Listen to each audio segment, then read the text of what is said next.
Bom dia, boa tarde, boa noite, segundo ano.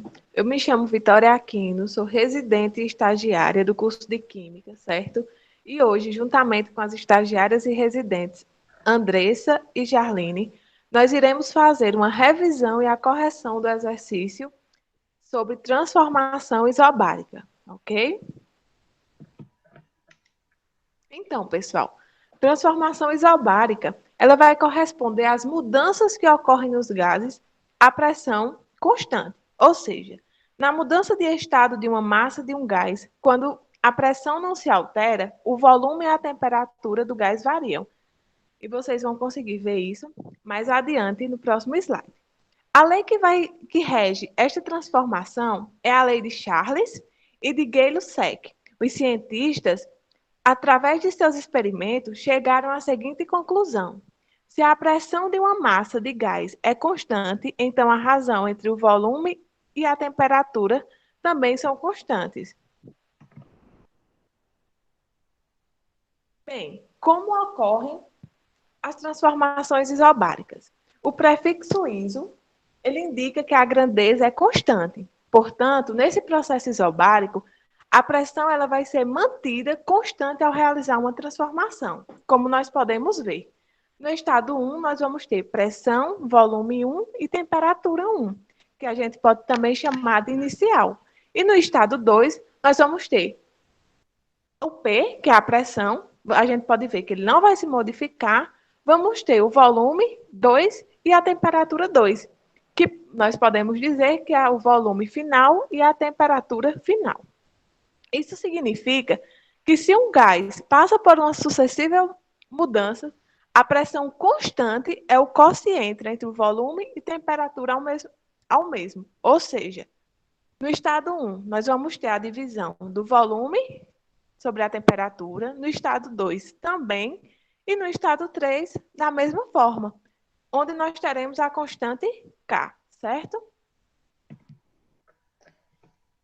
Bom, dando continuidade, temos que em um sistema sob pressão constante, verifica-se que o volume ocupado por determinada massa de gás é diretamente proporcional à sua temperatura dinâmica, à sua temperatura termodinâmica.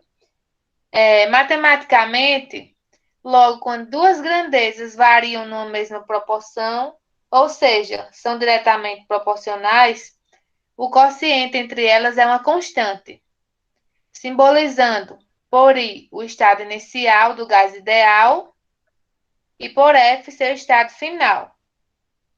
Assim, temos, como Vitória já falou anteriormente, o volume inicial sobre a temperatura inicial igual ao volume final sobre a temperatura final.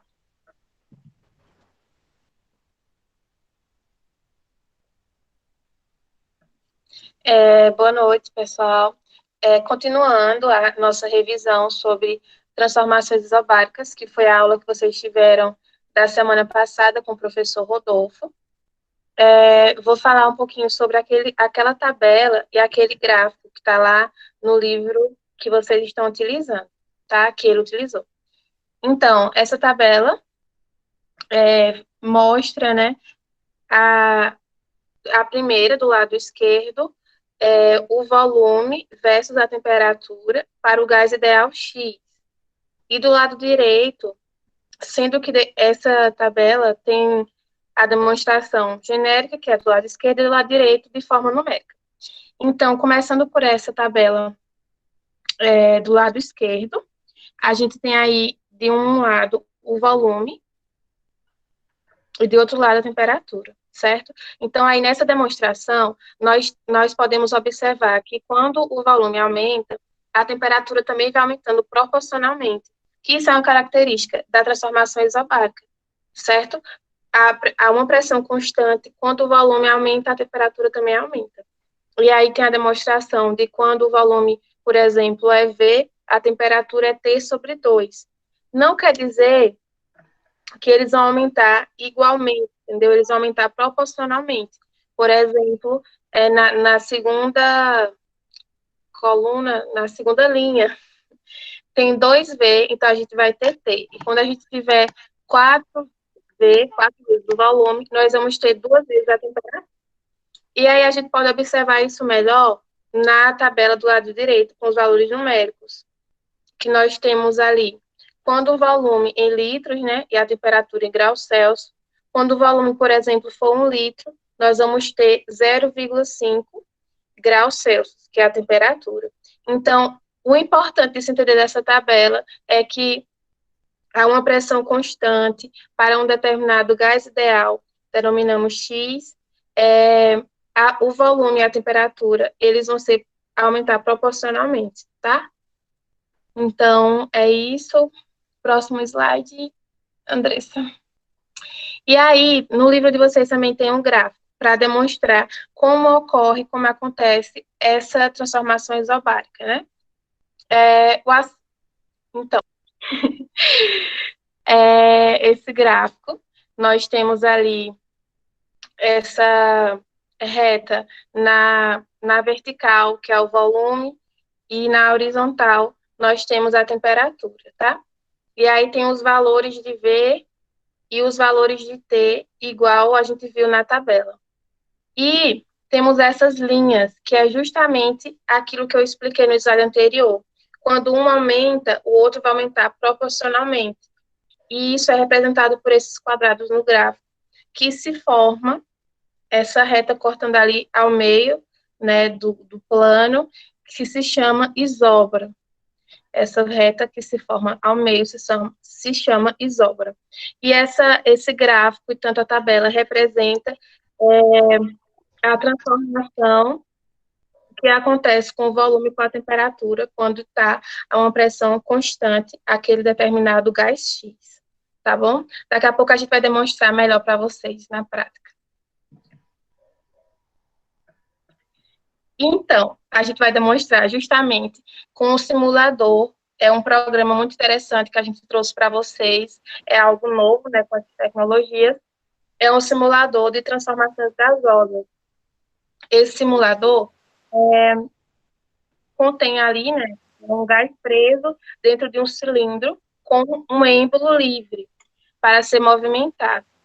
Então, o aluno, a pessoa que está usando esse simulador, vai escolher entre as opções que tem e visualizar o tipo de transformação que está ocorrendo no gráfico, pressão versus volume correspondente.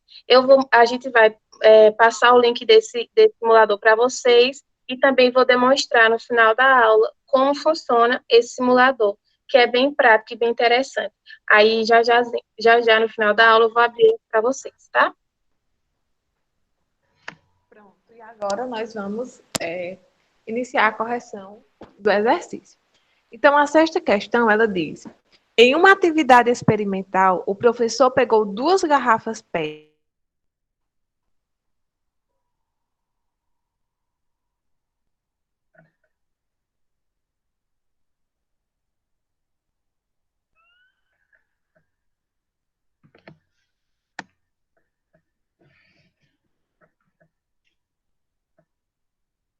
O áudio de Vitória caiu ou foi só para mim?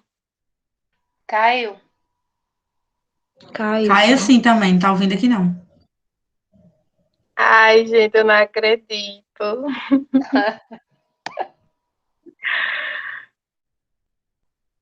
Deixa eu ver se ela voltar. E tá ruim em todo canto, viu? A internet tá ruim em todo lugar. Aqui em João Pessoa também tá péssimo. Eu só espero que amanhã não saia a minha também. É em todo canto aqui também. Choveu, pronto. E eu não vou parar de gravar, porque eu tenho medo de quando for tentar outra vez, dar errado. Então, a gente vai continuando aqui com as questões que ela entrou novamente. Pronto, Saiu vou corrigir. Foi minha internet que parou, minha gente. Perdão. Vamos lá. Então, essa sexta questão, né, a alternativa correta vai ser letra B. Por quê? Porque diz que o balão que ficou mais cheio, ele foi colocado em água quente, devido ao aumento da temperatura do sistema e à expansão dos gases presentes na bexiga. Então, por isso que a letra B. Porque, como Jarline falou, quando aumenta o volume, a temperatura também aumenta, porque eles são proporcionais, certo? Então, a alternativa correta é a letra B. Bom, na questão 8, temos que um volume igual a 30 ml de gás metano a 25 graus Celsius é aquecido a 35 graus Celsius, a uma pressão constante.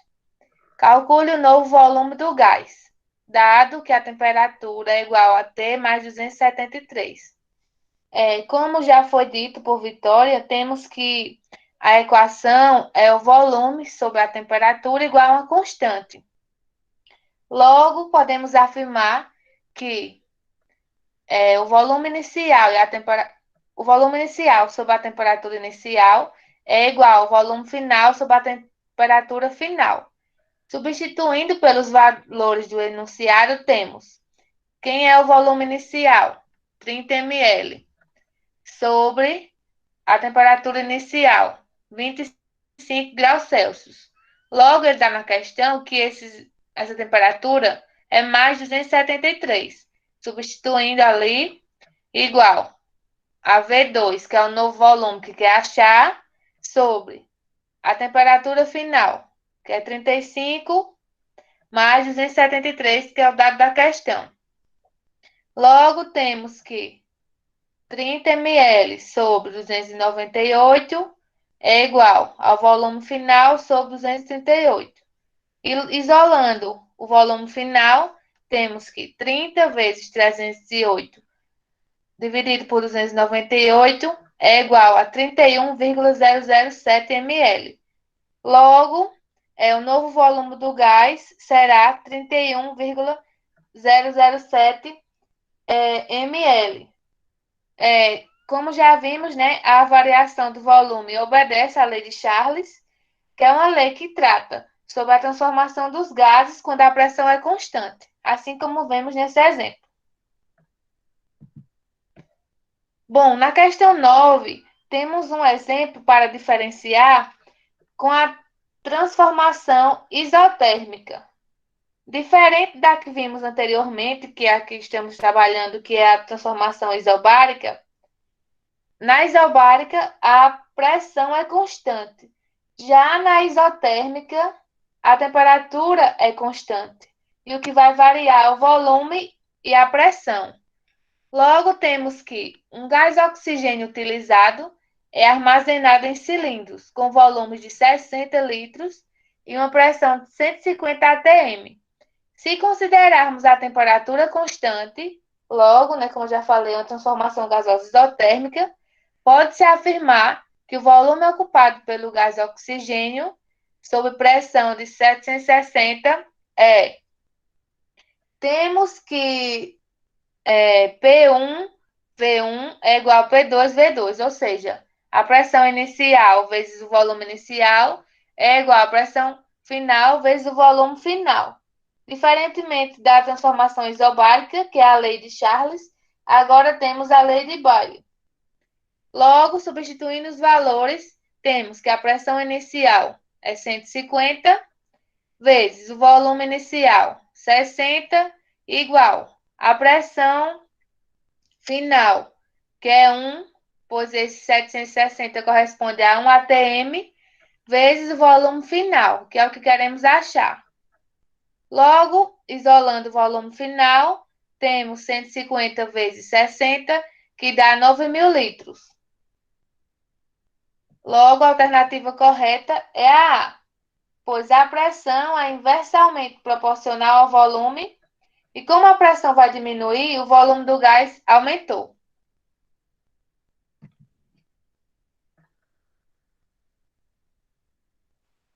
Pronto. Agora nós iremos resolver a questão 10. Pois bem, meu povo, num recipiente com 12,5 ml de capacidade está contida certa amostra gasosa, cuja massa exercia uma pressão de 685. A temperatura é de 22 graus Celsius. Quando esse recipiente foi transportado com as mãos, sua temperatura elevou-se para 37 graus e a pressão em atm exercida pela massa gasosa passou a ser aproximadamente.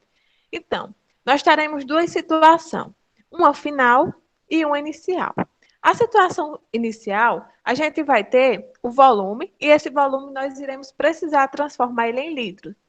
Então, ficará 0,125 litros. A pressão ficará 0,9 atmosfera, certo? E aí nós iremos fazer uma regrinha de 3 básica.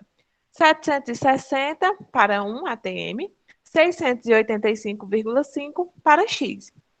Então, nós teremos nosso X com o valor de 0,9. Nossa temperatura está 295 Kelvin. Então, quando eu quero transformar para Celsius, eu vou somar o valor da temperatura que eu tenho mais 273, que vai dar igual a 22 mais 273, não é isso? Que será o N igual ao valor de X de mol. Ou seja, meu povo, na situação 2, eu vou ter meu volume, eu não tenho a pressão e eu tenho uma temperatura, ok? Então, meu N, que é o que eu quero encontrar, vai ser igual a X, né? Assim, como o R e o N eles são constantes e pede a situação de início e final, a gente irá fazer P vezes V sobre T. Ou seja, nós temos pressão vezes volume dividido pela temperatura, que é inicial, igual a pressão vezes volume dividido pela temperatura, que é o final. Como ainda o volume ele é constante, igual nos dois lados, a gente pode cortar. Então, nós teremos pressão sobre temperatura, certo? Que ficará 0,9 dividido por 295, ok? Assim, nós teremos 0,9 dividido por 295 igual a P sobre 310. Logo, P vai ser aproximadamente 0,948, que aí nós iremos arredondar e teremos 0,95 atm, que é a alternativa C, a correta. Agora, Jarlene irá apresentar, né, a partezinha lá do... Vai, Jarlene, é contigo, que me deu branco. O nome do